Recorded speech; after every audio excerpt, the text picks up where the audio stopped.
March 9th, 1997.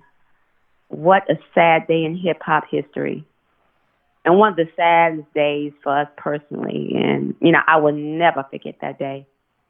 It was a beautiful day in the neighborhood, Silver Lake, California, up in the hills, Benton Way.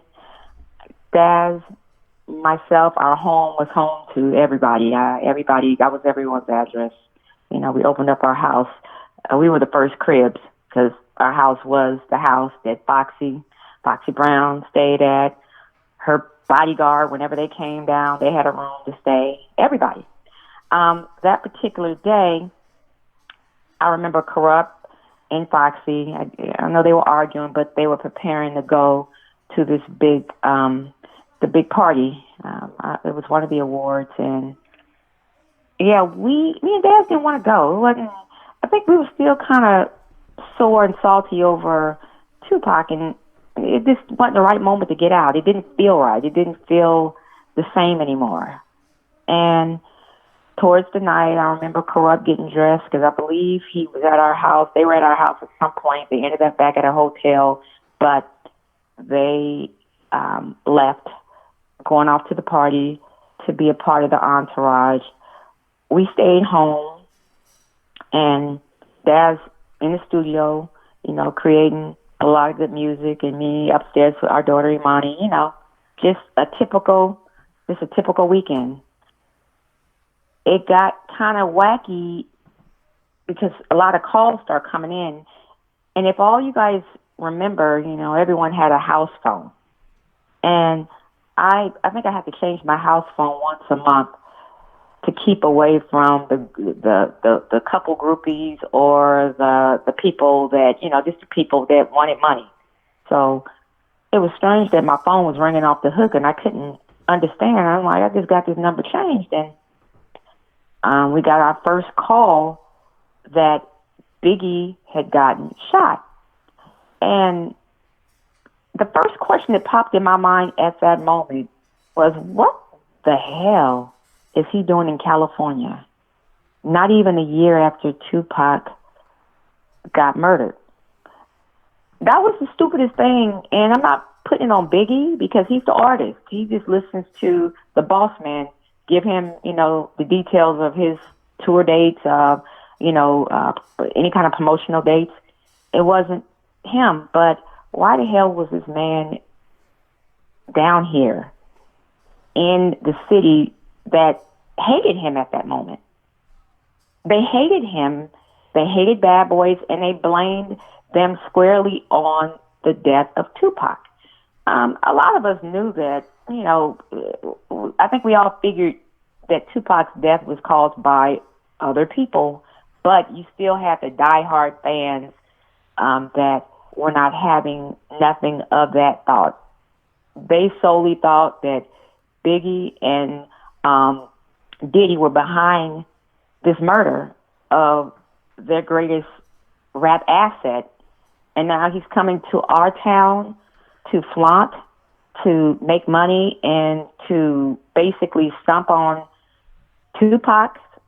I mean, they took it as though you're coming here and you're basically spitting on Tupac's grave, coming to his city and partying. That's how they took it. This is the diehard fans. These are the people who love Tupac. But my personal opinion was, why would you bring this artist down here and put him in a death match? God, kind of like in a den of lions. You put him in a den of lions only to get eaten up, because you know how ruthless California is.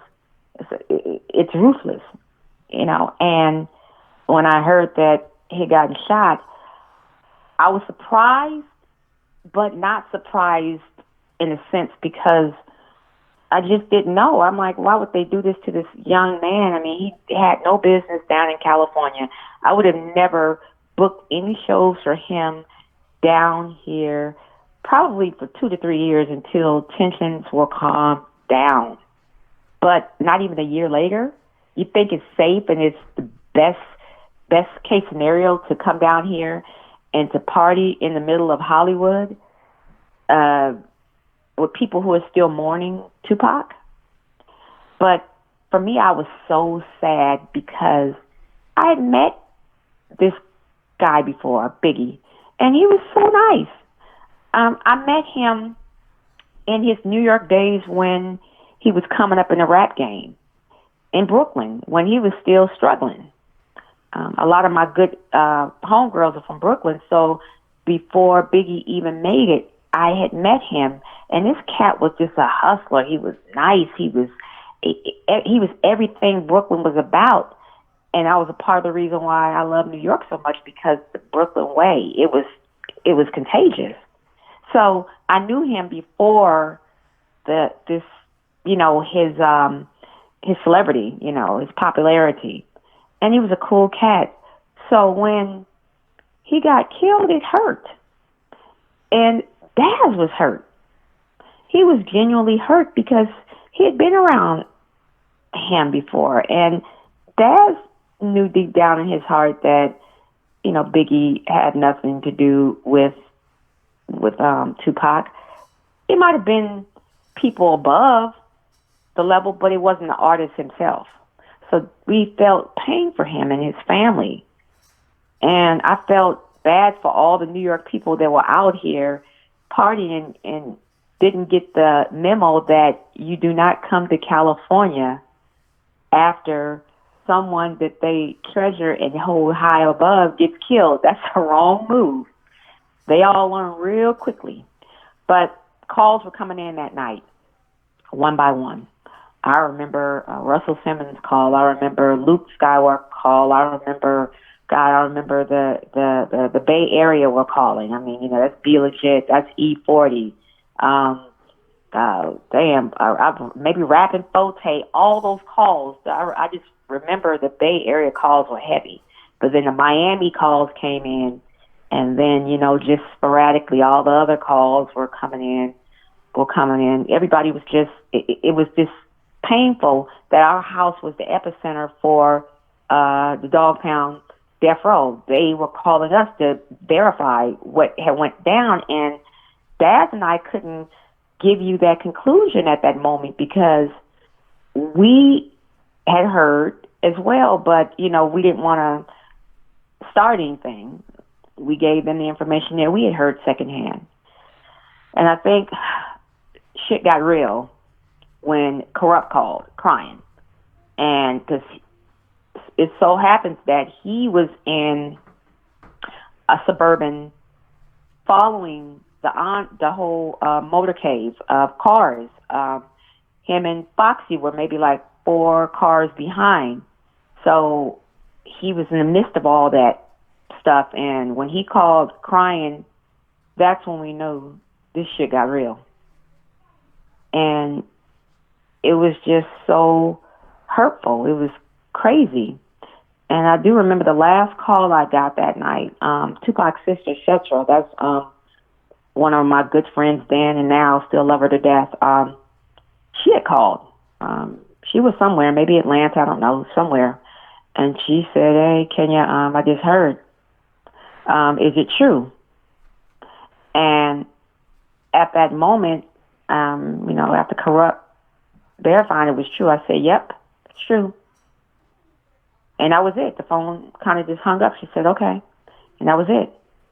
No questions after that. No, nothing. It was eerie. It was eerie in the air. California was eerie. I remember people were afraid, the New York people were afraid to leave LA at that point. So they were opting out going through LAX. I heard they were going to San Diego, flying out, just getting away because they at this point didn't know where it was coming from. So they were trying to get out of LA by all means necessary, driving to the next city, whatever they had to do to get out of here. And I felt bad for them. I felt genuinely bad. And I just wonder, why was he in Los Angeles? Why did Puppy make that decision to bring this man down here in the middle of chaos and mourning, the artist that was so beloved on the West Coast? Who gave that green light for him to get on that plane, to come down here, to party in the midst of mourning? Was it was it a joke? Were they trying to shit on Tupac to say, ha ha ha, our artist is still alive? Or did they not know the repercussions for coming down here? California ain't no joke. It's not. And I just think, God, this man could have been alive. He could have been here. He could have been one of the greatest at this moment. Where would all the New York artists be if Biggie was still alive today? I think about that. And I come to the conclusion that I know one artist, and that's Nas. He would be the same place he's at right now, world recognized, because he's golden. He's the golden boy. I know he would be there, but who else would be shining? Would Jay-Z be where he's at? Would 50 be where he's at? Would any of the other New York artists be where they're at if Biggie was alive? And I don't know. But I could say that every time this date comes around yearly, it hurts. It hurts on Tupac's death date, and it hurts on Biggie's death date, because we love them both. And at the end of the day, they were both artists, young artists, listening to the higher ups make decisions for them. And it sucks. And I would say a silent prayer for him again tomorrow. For him, the March 9th, I would say it again for him and his family. And I love how his mother is still trailblazing for her son. Oh God, I love it. But he could have still been here if all this nonsense would have just ceased. These guys, this ego, this money, this bigger, this power, whatever it is, could have still been here.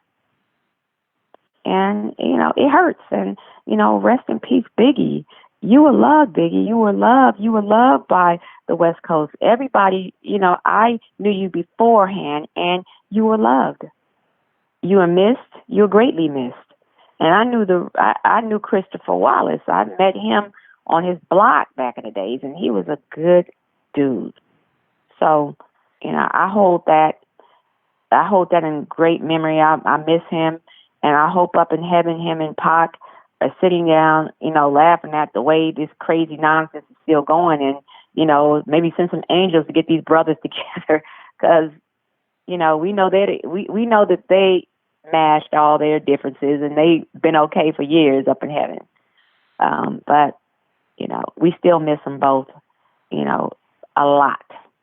And hip hop would have been so different if those two young men were here today. It would have been, I don't know if we would have the colored hair and the dresses and the purses and the tight jeans and all that. Maybe we wouldn't have seen that if Biggie and Pac were here today. Maybe hip hop would have taken a turn for that if those two guys were here. But all I can say is rest in peace, Biggie. We love you. We love you forever. We always celebrate your memory, forever, ever, and always.